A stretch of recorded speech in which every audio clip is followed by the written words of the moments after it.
Hello, welcome students. You are watching a physics class on chapter sound. Okay.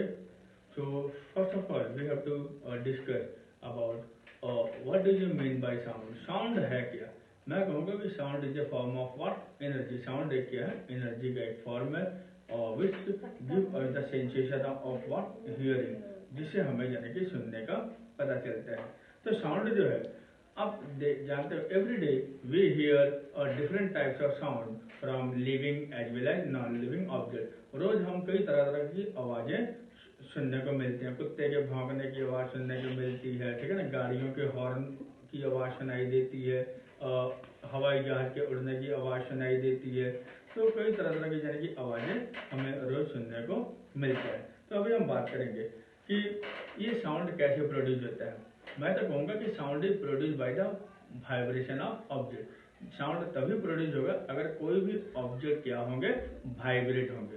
तो vibration का मतलब ये होगा कि the movement of any object from to and fro motion about their mean position, वो अपनी जगह से अगर वाइब्रेट है, टू एंड फ्रो मोशन में आ जाए तो भी तभी हम इसको क्या बोलते हैं, वाइब्रेटरी मोशन. तो इसी वाइब्रेटरी मोशन से ही हमें क्या सुनाई देती है, आवाज़ सुनाई देती है, ध्वनि सुनाई देती है. ओके. तो अभी हम बात करेंगे जब तक कोई भी बॉडी का जो वाइब्रेशन जब तक स्टॉप नहीं हो जाता है तब तक साउंड लगातार हमें सुनाई देती है.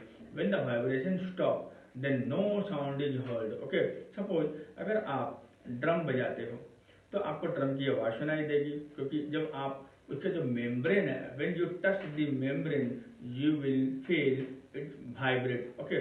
बट जब आप उसको पूरा टच करके थोड़ा प्रेस कर दोगे तो उसकी वाइब्रेशन क्या हो जाएगी, स्टॉप हो जाएगी. Then no sound will be heard. तो फिर आपको कोई आवाज़ सुनाई नहीं देगी. फिर आ जाओ, अगर आप बातें करते हो, if you keep the throat, keep your hand on a throat, then you will feel what, vibrate. आपको क्या लगेगा, वाइब्रेशन लगेगी. ओके. लेकिन जब आप अचानक बातचीत करना बंद कर दोगे then no vibration will feel, you keep quiet. Okay.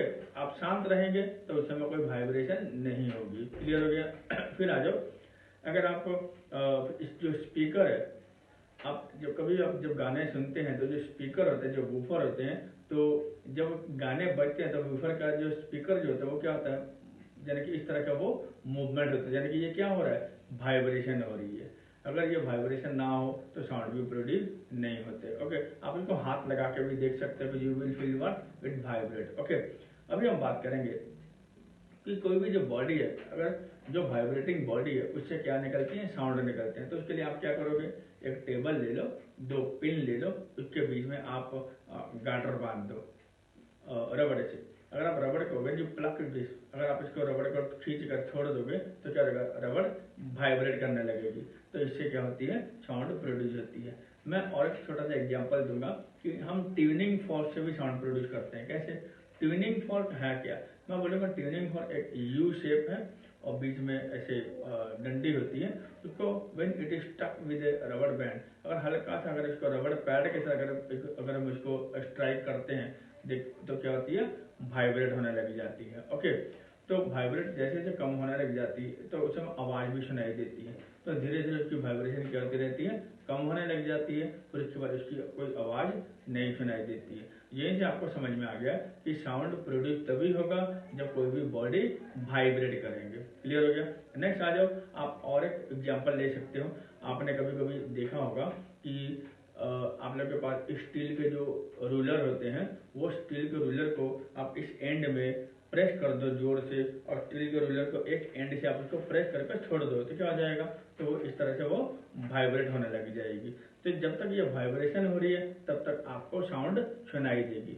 अगर वाइब्रेशन होना स्टॉप हो जाएगा तो फिर आपको साउंड नहीं सुनाई देगी. ओके. तो ये हमारा क्या है, एक्सपेरिमेंट है.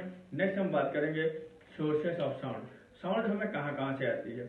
मैं तो बोलूँगा ट्यूनिंग फॉर्क, जो मैंने अभी आपको बताया कि ट्यूनिंग फॉर्क क्या एक डिवाइस है जिस यू शेप में ये साउंड प्रोड्यूस करते हैं. ओके. तो ये जो यू शेप जो है ये मेटल के होते हैं और इसके जो आर्म होते हैं उसका नाम क्या है, प्रॉन्ग. ये यू शेप है, इसका क्या नाम है, प्रॉन्ग्स. और जो नीचे वाली जो डंडी होती है उसको हम लोग क्या कहते हैं, स्टेम. उसको रबड़ पैड से मारने से थोड़ा वाइब्रेट होने लग जाती है. नेक्स्ट हम बात करेंगे हमारे यहाँ पर क्या होता है वोकल कॉर्ड। तो जब हम लोग बात करते हैं तो यहाँ पर क्या आती है वाइब्रेशन शुरू होती है, तो वाइब्रेशन शुरू होती है इट प्रोड्यूसेस व्हाट स्पीच, तभी हम लोग बात कर पाते हैं। ओके, इसके अलावा हम बात करेंगे म्यूजिकल इंस्ट्रूमेंट। जो म्यूजिकल इंस्ट्रूमेंट है ये भी एक ऐसा डिवाइस है जिससे वो म्यूजिकल टोन्स निकलते हैं, साउंड निकलते हैं। ओके, तो हर एक म्यूजिकल जो इंस्ट्रूमेंट है सबके साउंड क्या होते हैं अलग अलग होते हैं, किसी में ज़्यादा, किसी में ड्रम, ढोलक, तबला, सब में साउंड क्या होते हैं अलग अलग होते हैं। ओके, तो इसमें 4 कैटेगरी आते हैं, म्यूजिकल इंस्ट्रूमेंट में 4 कैटेगरी आता है। नंबर 1 हम बोलेंगे स्ट्रिंग इंस्ट्रूमेंट, नंबर 2 बोलेंगे परकशन इंस्ट्रूमेंट, नंबर 3 बोलेंगे विंड इंस्ट्रूमेंट, नंबर 4 बोलेंगे रीड इंस्ट्रूमेंट। क्लियर हो गया? तो स्ट्रिंग इंस्ट्रूमेंट किस में आता है, वायलिन, गिटार, सितार, इसमें सब में क्या आते हैं स्ट्रिंग इंस्ट्रूमेंट। ओके, और जो परकशन है ढोलक, तबला, ड्रम, ये सब में क्या आते हैं परकशन इंस्ट्रूमेंट। और जो आपका विंड इंस्ट्रूमेंट है शहनाई, फ्लूट, ये जो है इसमें क्या आते हैं आपका विंड इंस्ट्रूमेंट आते हैं। नेक्स्ट जो रीड इंस्ट्रूमेंट है जैसे हम बात करेंगे पियानो है ना, हारमोनियम, ये जो है ये सब में क्या आते हैं रीड इंस्ट्रूमेंट। तो इसके लिए अभी हम फिर नेक्स्ट क्लास में फिर डिस्कस करेंगे, किसके ऊपर में हम डिस्कस करेंगे, ये एक्सपेरिमेंटल भी है। इसके अलावा प्रोपागेशन ऑफ साउंड, साउंड को ट्रैवलिंग करने के लिए किसकी जरूरत पड़ती है, एयर की जरूरत पड़ती है, कोई मीडियम चाहिए जिससे साउंड ट्रैवल कर सके। तो ये हम नेक्स्ट क्लास में फिर बात करेंगे, तब तक हम जा रहे हैं, फिर मुलाकात करेंगे नेक्स्ट क्लास में। Okay, see you, bye bye. हो गया?